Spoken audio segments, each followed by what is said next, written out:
What's up, everybody? Welcome to Keeping It 9450, Codename WBB. I'm Daniel Artest. Got KDot in the building. KDot, what's going on, brother? How you doing? What's up? Long time. Hey, yo, what up? What it is? What's poppin'? We back from vacay. Everything's all good. Listen, we seen a lot during our vacay. We've heard a lot during our vacay. So it's only right that we talk about it after our vacay. So let's get it poppin'. I'm excited to talk about it. Where do we start? First, we got the WNBA Draft happened, and then we got media calling people that's not underrated. It's just been, it's different, KDot. You know how it is with W talk. It's always something, brother. It's always something. If it ain't one thing, it's another. Nobody's satisfied. It's like, damn if you do, damn if you don't. That should be that should be the new motto or the new slogan of the WNBA. It's always something. It's always something. Or damn if you do, damn if you don't. It's the same thing. It's funny. Like the discourse behind it, we ain't gonna say no name. We ain't gonna put nobody on a Summer Jam screen, but they know who they are. Talking about Stewie is underrated, and everybody was just like, nah.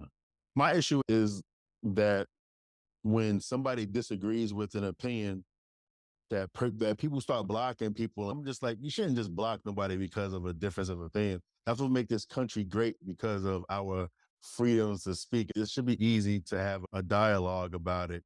Your opinion is wrong, so it's okay. I'm sure that I tweeted stuff and people probably got on me for saying something, especially with the Asia Wilson thing last year when I was like, yo, listen, congratulations. You won MVP and Defensive Player of the Year. And that was in June. And everybody got on my case. I ended up being right about it because it's basketball and we talk it and we pretty good at what we do.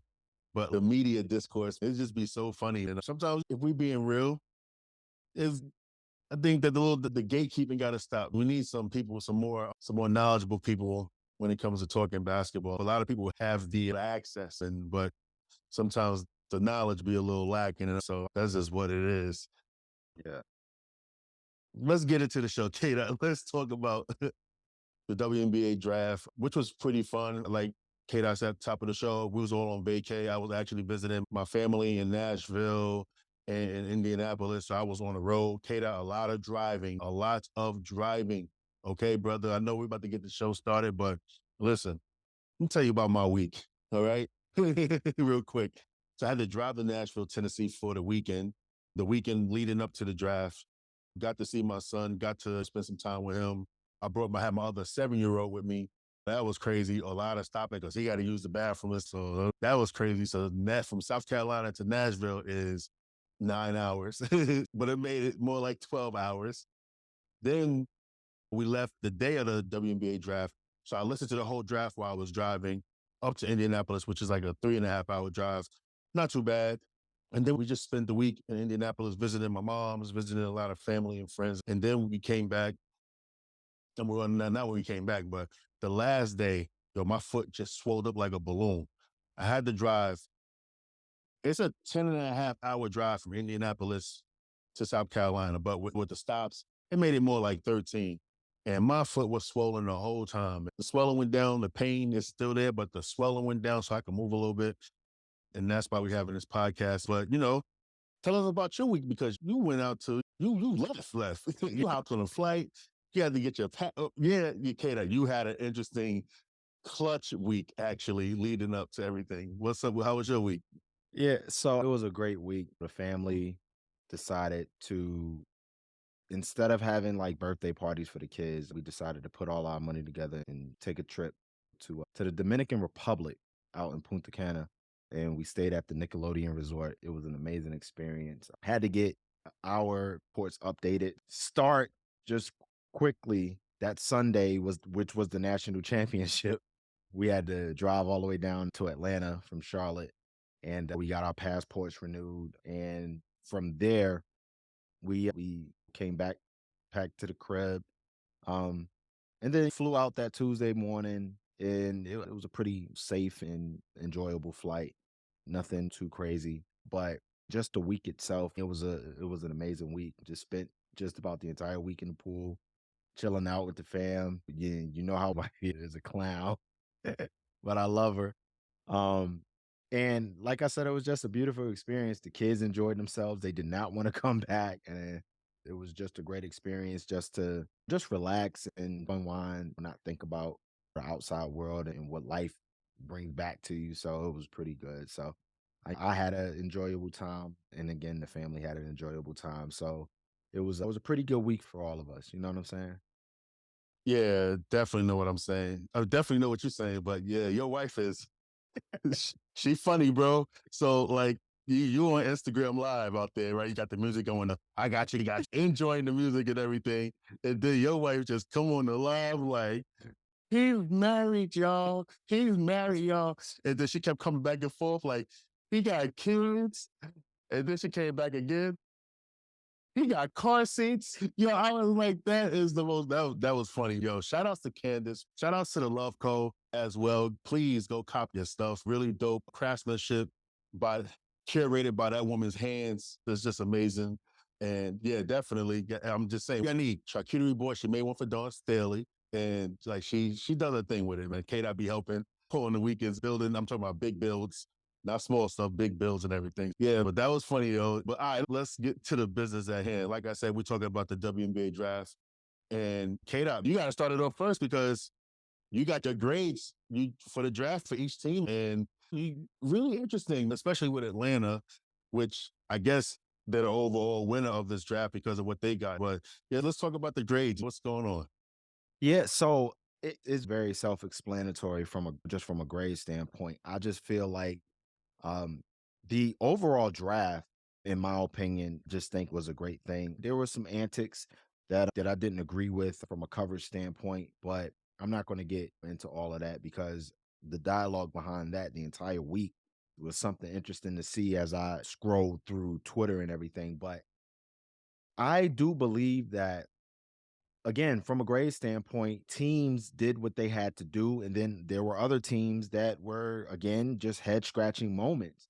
And if we want to get right into it, I don't know if we want to just break down every team or just provide the grades for every team, then break it down. So like how do we want to do that? Because I got a lot to say about certain teams, things, right?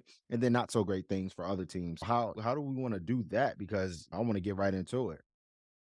Yeah, we could just do the grades because I see you had surprisingly gave the Indiana Fever gave the Atlanta Dream an A+. So I just want to know like why you did that. But we don't have to go through every team. We really don't have to go Okay. because the Aces and the Liberty, the team that's probably going to contend for the titles this year, really didn't do anything. I do want to push back on your Washington Mystics grade a little bit though.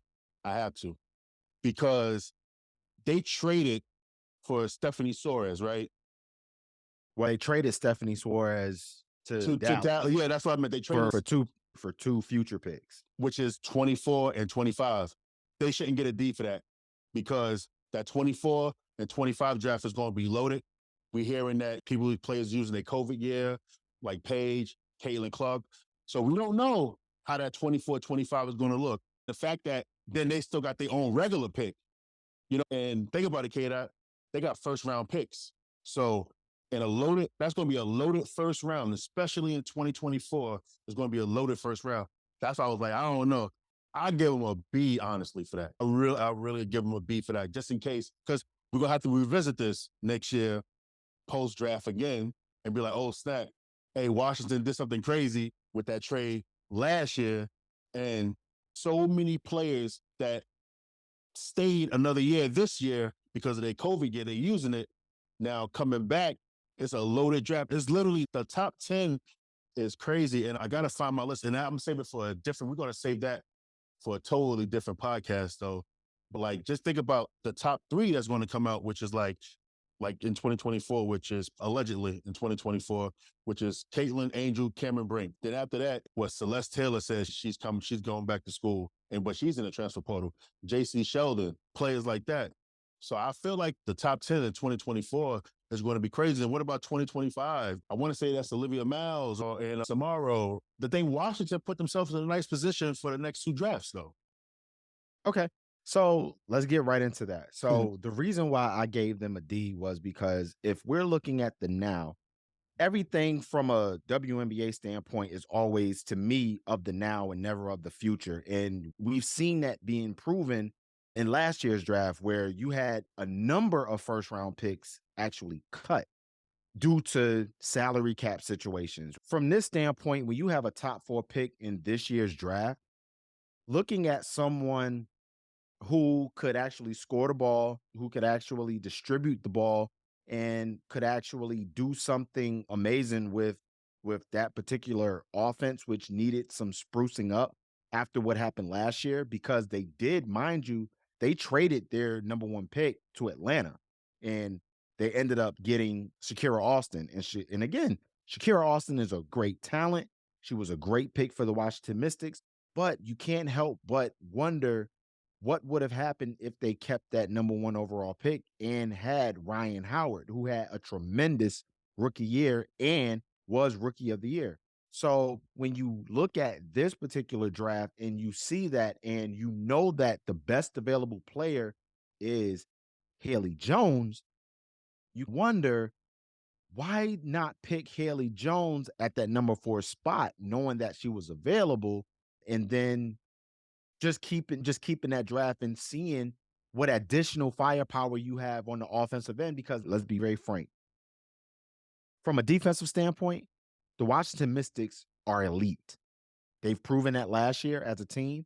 And I just felt like from an offensive standpoint, they needed a little more sprucing, especially from a scoring aspect and as well from a facilitation aspect. And Haley Jones was the perfect pick for that. So I felt like when you picked Suarez, who again, that was going to be a stash pick anyway, because Suarez did tear her ACL. She was not going to play this year. So even if that was the case of picking Suarez, you would have had another center for next year, but ended up trading that for your futures. Yeah, that's all fine and dandy. And 24 and 25 is going to be an amazing draft. But at the same time, with that being an amazing draft, what are we looking at from a WNBA standpoint, from a salary cap standpoint, looking at that dynamic in 2024 and 2025? That question we still don't know yet. And if we're talking about the now, then that's why I felt like the Washington Mystics didn't do what I thought they could have done. And to your argument, I definitely, in hindsight, I totally agree with it. But again, I was just looking at the present, if you will, and not the future. Because even comparing 2024's draft to this year's draft, which I felt like this draft was actually really good from a talent standpoint, right? It was really good from a talent standpoint. Now, will it beat the 2024 draft? I doubt it. But at the same time, just looking at the now, I really thought that with Haley Jones dropping out of the top 3, the best available player is Haley Jones at that point. And you go with Haley Jones, and Haley Jones comes to Washington, and we see already the dynamics of a Natasha Howard, a Brittany Sykes, Elena Deladon, Shakira Austin. If you add Haley Jones to that mix, I felt like I think that would have been a pretty good deal from that standpoint. So I was just a little disappointed in that. And the disappointed means the grade of D.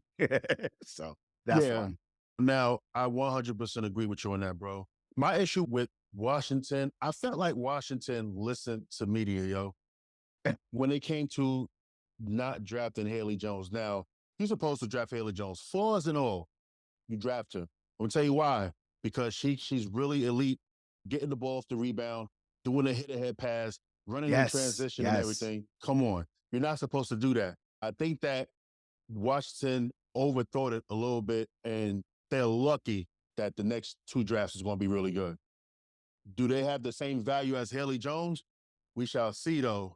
Yeah. Yeah. Depends on where they fall at, where that draft pick fall at, which means you're going to have to rely on Dallas to have some bad seasons, Exactly. which I think that Dallas actually did a good draft, but you still just supposed to pick Haley Jones. When we get to our losers of the draft, the winners and losers, when we do this, get further along with this podcast, I think that, like Washington, I think they overdid it. They should have just went with the best available, went with their gut, and then drafted Haley Jones, and then went from there. I think Washington got shooters anyway, and it doesn't hurt to have another ball handler especially at the size of Haley, that can do multiple things. Okay, her shooting is flawed. It's all right. But we've seen how she plays when she's going downhill and how she can always make the right decision. She's going to get the ball to the basket, either draw a foul, make a layup, or make the right pass. And when you got somebody like that can also defend a little bit, I think that would have definitely helped Washington right now. Like Absolutely. right Absolutely. now. It is what it is. We here, and that's just what it is right now. Yeah. And while we're on the subject of Haley Jones, let's just go right into who drafted her, which was the Atlanta Dream. And this A plus, right? I have to give a shout out to the Atlanta Dream staff. Shout out to Coach Tanisha Wright.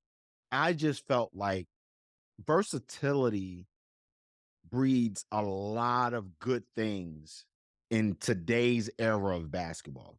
You have to be multifaceted, you have to be versatile, you have to be able to shoot and defend, right? Now, going back to the Atlanta Dream's grade, this A plus just means that Atlanta did everything right and was able to actually get the best player available at the I'm talking about at number 6. You have a top 3 prospect and you got Haley Jones at number 6. That meant something to me because I was like, wow, these they are looking at these mock drafts and I'm like, what are we doing here? Like, seriously, what are we doing? Haley Jones, just like you said, just from a aspect of how versatile she can be, how dynamic she can be offensively. And I want to double back right quick on the shooting because yeah, 28% from 3 isn't the most ideal, but I'm also going to give her the benefit of the doubt because of 2 things. One, Tara Vanderveer had her playing out of position for the past 2 years.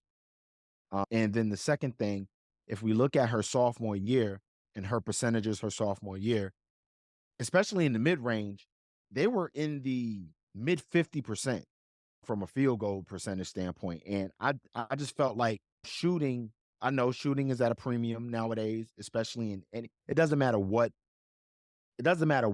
league you're in, men or women. Shooting is a premium right now. People love shooting. And when you have Haley Jones as a draft pick and the way that she's able to distribute the basketball, the way that she is able to actually pick her spots on the floor and actually get buckets, she can do that.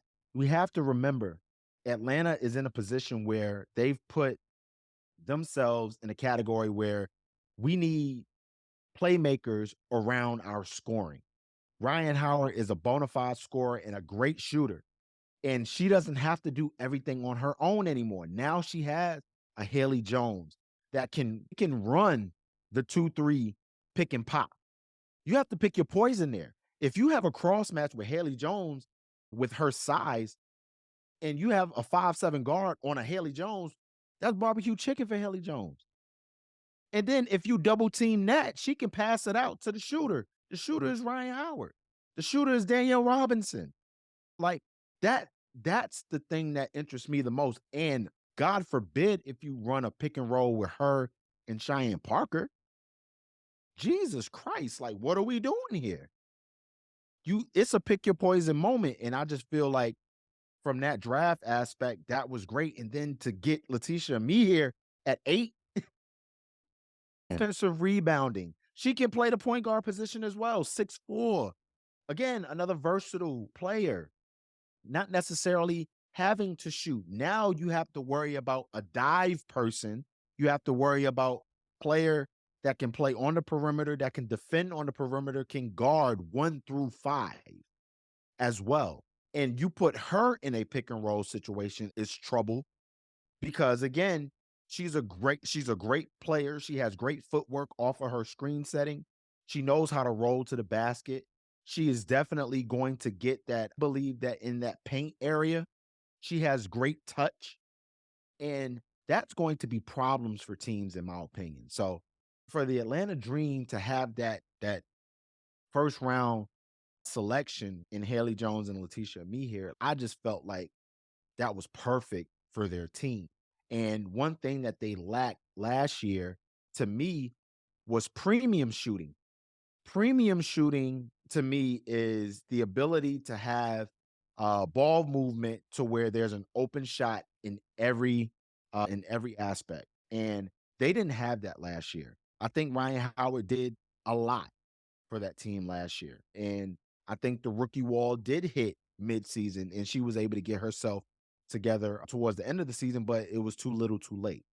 And I think that with these two picks, it's going to definitely be something interesting to see, especially coming into training camp, because I just felt like those two picks were amazing. And that's why I gave them an A plus. Listen, when you mentioned Laeticia Amihere, I just started glowing. I love her game, bro. And her game is more built for the pro game Absolutely. more so than college. You got somebody defensively who's switchable that can play, like you said, all 5 positions. She actually does a lot of stuff in the clutch too. I wouldn't even say scrappy. She's just a hooper. There's just somebody Right. like where like you don't need. Sometimes everybody put a lot of emphasis on shooting when really you just need players that can just hoop. Like Laeticia Amihere, we've seen her at South Carolina in clutch moments or just throughout the game. She can get an assist. She can put points on the board. She can get a steal. She can get some rebounds, and she can get blocks. And one thing I like about her too as well, she rebounds in traffic very well. Yes. Very well. She's rebounding in traffic. She's tough. And now you got that with somebody like Haley Jones herself brings to bring that defense first mentality to a team like the Atlanta Dream. Okay, cool. She slid down because of her 3-point shooting. But at the same time, now you got a player on Haley Jones' level that's now motivated to prove to the rest of the league why she shouldn't have slipped. Now, we don't do the whole comparison of the men's side, but well, we do. But you have to, because this one right here reminds me of when Paul Pierce was at Kansas, KDot, and Paul Pierce was supposed to go top 3. He slid all the way down to 10. And a lot of people, they drafted him number 10 because of his game, pretty much. They know it was like he was a tweener like that. They don't know his real position. But Paul Pierce ended up being a Hall of Fame player because of his play style. I think that kind of reminds me like with Haley Jones too. When they looking at your flaws, is not really looking at your positives and everything too. And we was like that. We was on this podcast. Remember, Kata, I was the first one to really say, "Hey, do you even draft Haley Jones number 2 because of the flaws of the shooting and everything like that, or because of the fit with Minnesota? The fit would have been better with Indiana." So I know I was. And I think after looking at, because we both had our transgressions with that, and after looking at film and after realizing that the past 2 years, again, when you don't have a true point guard at Stanford, Haley Jones was literally your true point guard. So she had to do everything. And when you do everything, your shooting percentages go down because now you have to run the offense. You have to make sure players are in positions. You have to compliment Cameron Brink. You have to compliment your shooters, Hannah Jump coming off those down screens. You're the one passing the ball. So when you have a case where you're in Haley Jones' situation, I think I truly think that that's what happened, and that's what dipped her shooting, and that's why she wasn't shooting more often. She's not a volume scorer. She's not. She just knows how to get to her spots. And her sophomore year, in watching that, I felt like that was very important for her to do that because she scored at a premium her sophomore year. Again, plus 50% from the field. I just think that it just really hurt her from a mock draft standpoint because everybody talked about the shooting, us included, because you're not going to be the lonely one because I also that as well. But then after again realizing that she is top 3 regardless, she was top 3 regardless. Yeah. Now, when we talking about Haley Jones shooting, we're not saying, all right, cool. Yeah, we're not saying she can't shoot. Not even in there. Not even that. Not even that. We're not saying, hey, all right, just because her shooting is she struggles with her shooting, that doesn't mean you still don't take her in the lottery. No, you still draft her. So you still draft her top 3. It doesn't matter. Or just the lottery period. It's a top 4. Just lottery. Yeah. But I didn't say have her fall out the lottery now. I just say she struggled with her shooting. That wasn't us. But also another thing about Laeticia Amihere and Haley Jones at the same time too as well, what they bring to Atlanta is the fact that now you're allowing Ari McDonald, Ryan Howard to play off ball in certain situations. Yes, for sure. Because Amihere could play that 1 through 5. Haley Jones basically could play the 1 through 3. Good distributors with the ball and everything. So like the Atlanta Dream, they're doing something over there, KDot. They got a mix of veterans and a mix of young players that can play. So I'm like, okay, cool. Like Atlanta, I see what y'all doing. I can't wait for the season to start. Make that little quick drive down there to the ATL. Come check y'all out like that live in person because I like what they building over there, KDot. I really do. Now they also got Leigha Brown. I don't really know her that much. I really didn't watch a lot of Michigan basketball, but just from the videos that I've seen, she could pass. She could shoot as well. I don't know how she is defensively. I know they say that her defense can use some improvement. I really don't know much about her. Looking forward. Hopefully she makes the roster. I know it's going to be tough, but she was the number 15 pick. But a lot of people also say they have some positives about her too as well. So let's move on to this Bria Brill situation, KDot, and Bree Bill. Sorry.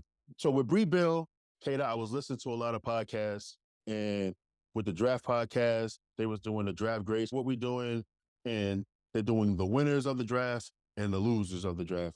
And we're not going to do that.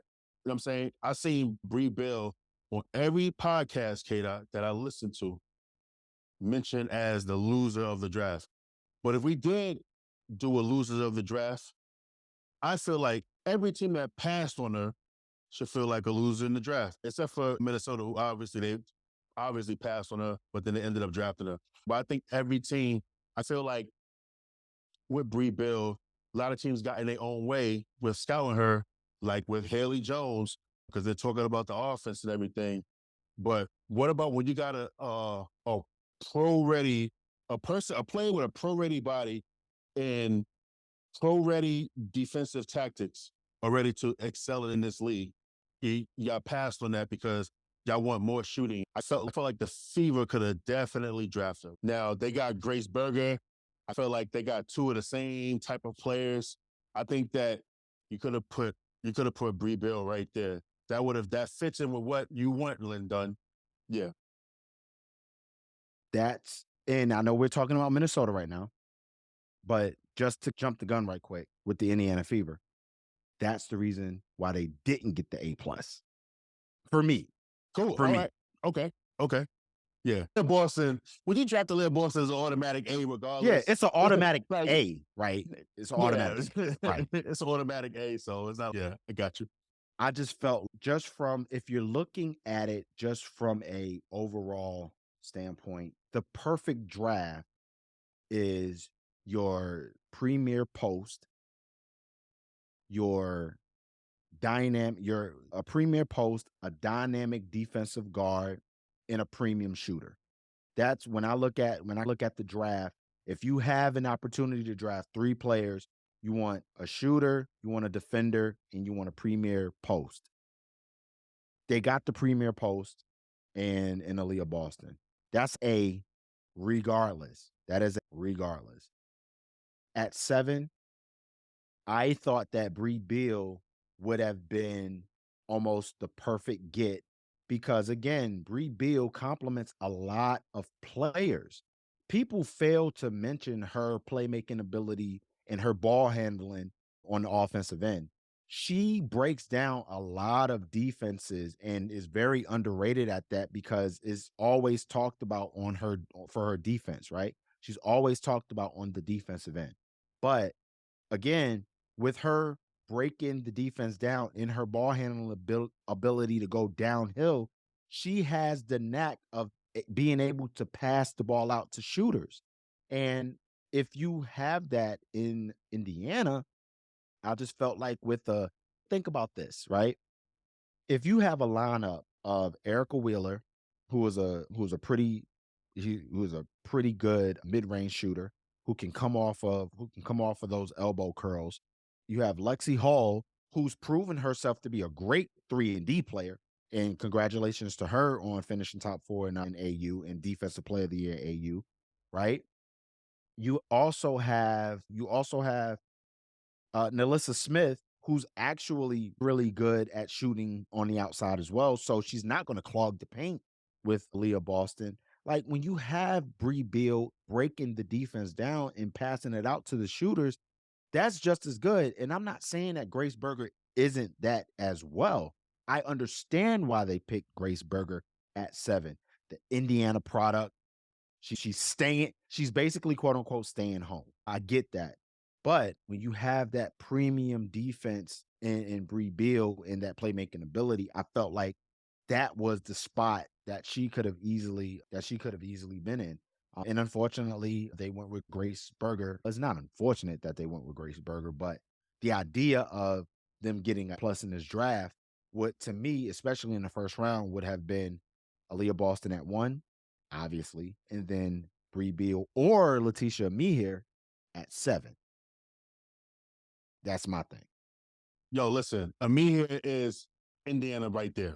That's the player right there. I think that they were supposed to go South Carolina deep in this draft, to be honest. I agree. Indiana is not going to win at all. Listen, Aliyah Boston lost 9 games in her career in college. She won 129-9. She's going to lose 9 games. Probably in the first 2 months. Yeah, they're going to double that. Why not develop those players, especially a player like Laeticia Amihere, which probably has the biggest upside in this draft, her and Diamond Miller, I think, because it's just like the potential of me here, bro. But listen, back to Indiana real quick, right? Even if you still got to go with Grace, I'm going to tell you why. For attendance reasons. Indiana. Absolutely. We are going to be honest. This is the home. Yeah, she is quintessentially the hometown kid. Yeah. You have to you had to draft the hometown kid. It was a ticket sale. It could have easily been a ticket sales move. It could have easily been a ticket sales move, which I understand. Totally understand, because we know what that attendance looked like for the past 4 or 5 years with Indiana. I think that also with Indiana, they keep moving around. I think that it's just the geographic location. Me just being a 13-year resident of Indiana, they play at the Indiana Fairgrounds, which is on 38th Street, KDot. Now, this is a basketball podcast, but 38th Street is the hood, okay, KDot? I remember just driving there, just going to the Indianapolis, the fair, and violence happening, shootouts, literally on 38th Street. It's literally on there, on the east side of Indianapolis. And if you're familiar with it, it's like Gary, Indiana. And that's just what it is. So I think that the location is bad. They can easily go to where Butler play or go to IUPUI, which is literally downtown Indianapolis, or go back to Cambridge. I don't know. I just think that playing in that field house, they're trying to get the lure back of playing at the Indiana State Fair, because I guess the old Pacers, the ABA, they played there, and they got a nice arena. It actually is a really nice arena in there. But also, if you want to talk about Indiana and playing in the gym history, you want to go play where Hinkle Fieldhouse is at. It's a really nice arena. It's built for a WNBA team in regards to size, and is in a safe location. I'm just being honest. And that's what Indiana, I think that's what the issue is. So they don't have a set gym to call home there. So I think that's the issue right there. So yeah, you got to draft Grace to get those fans in, especially those college fans in, because women's basketball is majority college basketball fans. So you got to cater to that. So I understand why they did their draft. But if we can segue into Minnesota in this B+ grade, we already talked about Bree Beal. We also want to mention, of course, the number 2 pick in Diamond Miller. I just think that Diamond Miller I do believe that Diamond Miller is a dynamic talent for Minnesota. They are going to do a lot of great things. Cheryl Reed, we can never question Cheryl Reeves. I wanted to see a little bit more shooting later in the draft, but I do feel like they did a really good job, especially snagging Bree Beal. They are very defensive minded with the addition of Bree Beal, Taylor Soule, right? I think that from that standpoint, Minnesota, they're going to, I think Cheryl Reeves is like, you know what? Our offense will come based off of how well we play on defense. I think they're going to be more of a transition type team in order to get their buckets. As far as looking at it from a half court standpoint, that's going to be a little bit tough for me right now to look at because of the roster and what they have. Are they going to rely heavily on the inside outside game of Nafisa Collier? They did add Tiffany Mitchell to this mix. So it's going to be very interesting to see how that dynamic works. Is Mariah Jefferson still going to be there? Did she, trying to think if she re-signed with Minnesota is really blanking right now. I will have to look it up. But again, just like from an overall standpoint, remember Natalie Achonwa? I believe she will not be playing this year due to her pregnancy, and congratulations to her. So getting Diamond Miller was actually really good because you knew that just from a general management standpoint that Natalie Achonwa wasn't going to be available this summer. So I think that just from an overall grade, that B plus grade is warranted. They did fill some holes, but again, we got to go back to shooting. I need to see what K Mac is going to do this year. Aerial Powers, again, is going to have another great year, but I really do think that Minnesota did a great job, and especially with the Bree Beal selection. I really think Bree Beal is going to definitely shut a lot of people up, in my opinion. When she gets the minutes, she's going to shut a lot of people up. I really do believe that. So Minnesota got a great, great young core as well. And we'll see what happens once the season starts. Yeah, I agree. And like I said, a lot of people was calling her the loser of the draft. I just think that actually show love to her sacrifice for the team, sacrificing her offense for the betterment of winning national championships, competing. They would have had 2 national championships if COVID didn't happen, to be honest. It was by far the best team that year. You got somebody that has the ability to guard, lock down multiple positions. I just think that she's in the right situation with somebody with Cheryl Reeves, who's a defensive-minded coach, and able to really assess her in practice and see how she plays. And I think that Bree Bill will make the Minnesota Lynx. I don't see it. I don't see an issue. Why not? But let's finally move on to the Dallas Wings, real quick, because it's like the curious case of the Dallas Wings, KDot. Dallas is always going to Dallas, KDot. We talked Yeah. about it on a Yeah. previous podcast before. Shout outs to the hoodie and the headband, Tariq and Bryce, and how they always draft bigs. They didn't draft a big this one, but they traded for one. So that was funny. I know I was dying laughing when I seen that. But when I was driving, I was laughing in the car, listening to the draft and everything. But okay, what's up with Dallas? They got some good players, though. They got Maddie Segrist. They got Lou Lopez in the show. They got Abby Myers and Jones and Stephanie Soares as well. What's your thoughts, though, on this team? So overall, I gave this grade a C because the question is, what are they going to do with all these draft picks? And again, you draft 3 front court players, 2 backcourt players who are great playmakers and shooters, might I add. Lou Lopez Seneschal at 5. That was a wow pick for me, but we even talked about Lou Lopez Seneschal had her own episode, if you will. So that's not to say she's not a bad player, because she's not. She's really good. I just thought that at 5, that was a wild pick. And not wild, a wow pick. So that to me was pretty interesting. I really think this was just the average draft for Dallas. And to get Maddie Segrist at 3, again, bucket filler. She's definitely going to do that for you. How are you going to hide her on defense? We have yet to see. We've seen the game against Miami and how I really felt like from a footwork standpoint defensively, she just needs to move her feet a little bit more on those high pick and rolls, because that's exactly what Miami did. They started utilizing the high pick and roll and putting her in the hedge, if you will. And she didn't hedge. She actually played drop coverage, and Miami just zoomed by her in a lot of cases. So that's going to be a big question at 3, but it's not to question her offensive ability because she can get buckets. Suarez at 4 because it was a trade with the Washington Mystics. Another big, that's a stash pick who can shoot the ball from the outside, a 6'6" frame. We will see what she's going to be able to do next year. She's definitely going to be doing a lot of marketing this year. I don't think they will use that.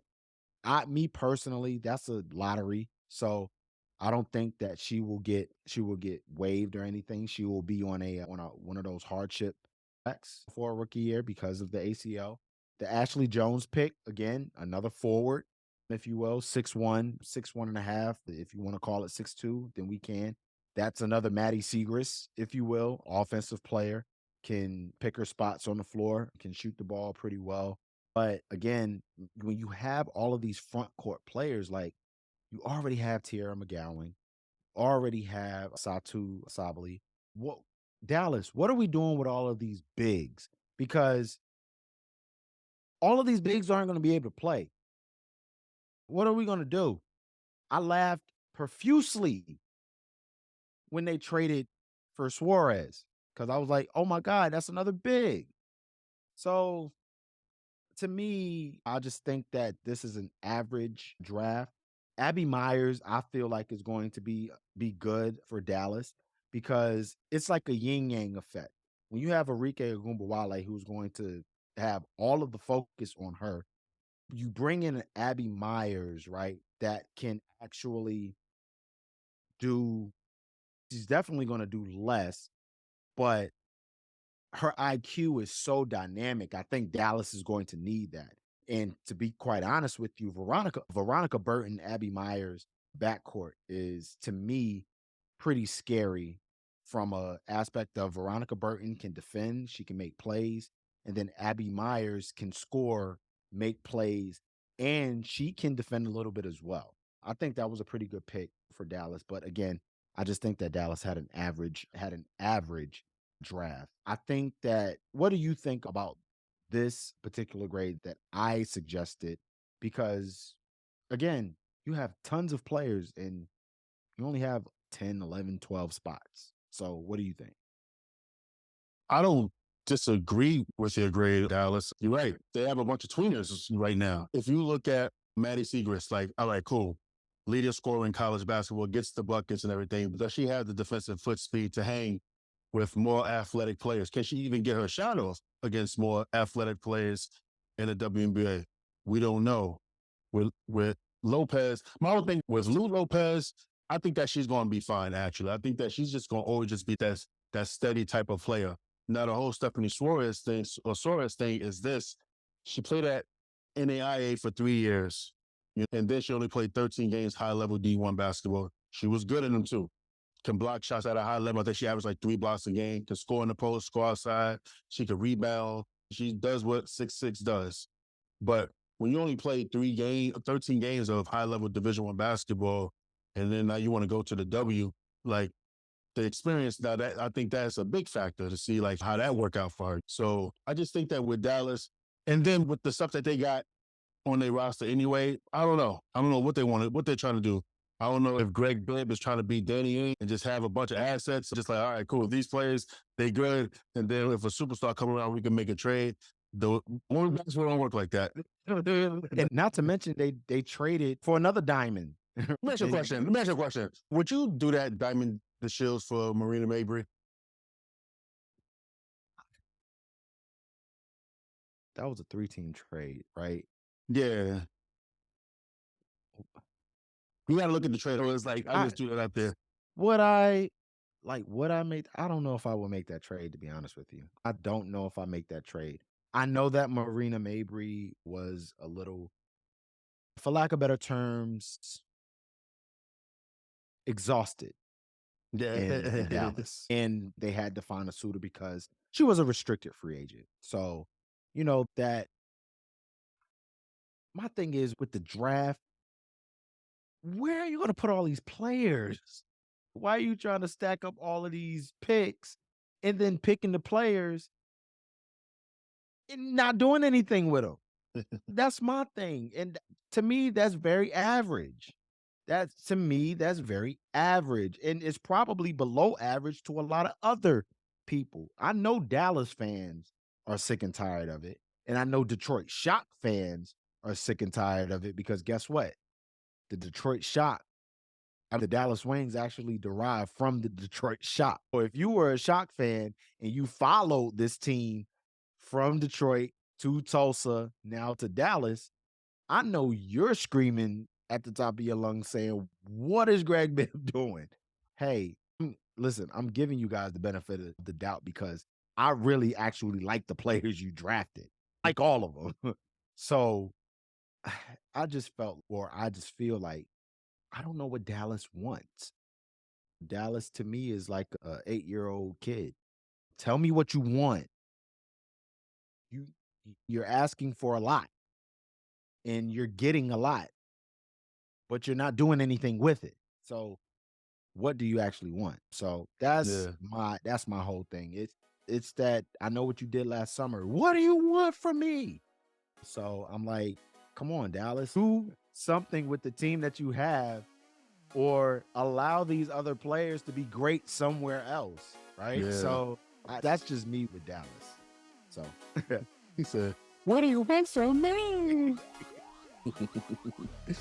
Oh, that's funny. Yeah, Dallas is always going to Dallas. Listen, in this league, you got to have some comic relief. yeah, you're right. That's what the Dallas Wings bring to the table. All right, but yeah, let's get on out of here. Coming up on an hour of the show, we're going to have a show talking about 2024 draft, 2024, 2025 draft prospects, probably combine them all and then just talk about it because it's going to be loaded. But yeah, that's funny. All right, we're going to get out of here. Thank you for listening to Keep It in 9450, Codename WBB. Don't forget to follow us at the 9450 on Twitter and the 9450 WBB on Instagram. And follow KDot, follow myself. Love is love. Peace.